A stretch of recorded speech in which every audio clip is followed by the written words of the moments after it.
The Great HOA Rebellion in the quiet suburb of Maplewood, where every lawn was perfectly manicured and every mailbox painted the same shade of beige, the Homeowners Association, HOA, ruled with an iron fist. The HOA Rules Handbook was a sacred text, thicker than a dictionary, filled with absurd regulations: no flamingo lawn ornaments, no Christmas lights after January 1st, and absolutely no grass taller than 2.5 inches. Tom Harper had lived in Maplewood for 5 years, quietly abiding by the rules, until the day he snapped. It started with a neon pink flamingo he found at a garage sale. "It's ironic," he told his wife, planting it defiantly in their front yard. Within hours, a stern letter from the HOA arrived, demanding its removal. Tom tore the letter in half, just like he would later tear the handbook in front of the entire neighborhood. The HOA board, 3 stiff men in suits named Gerald, Harold, and Marvin, called an emergency meeting. They stood on Tom's lawn, waving their clipboards, while neighbors peeked through their curtains. "This is a violation of Section 14, subsection B." Gerald barked, his face redder than the handbook. Tom, wearing his loudest red vest, grabbed the handbook from Gerald's hands and ripped it clean in two.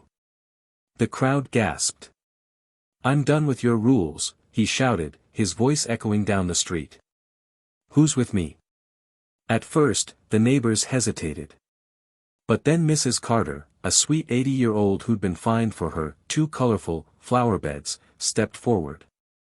She tossed a handful of wildflower seeds onto her lawn.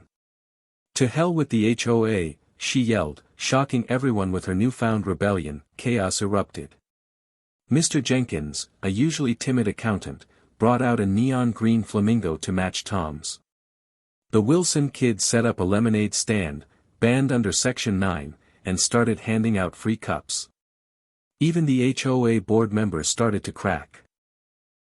Marvin admitted he'd always wanted a gnome in his yard, and soon, a whole family of quirky lawn gnomes appeared, grinning mischievously. By sunset, Maplewood was transformed.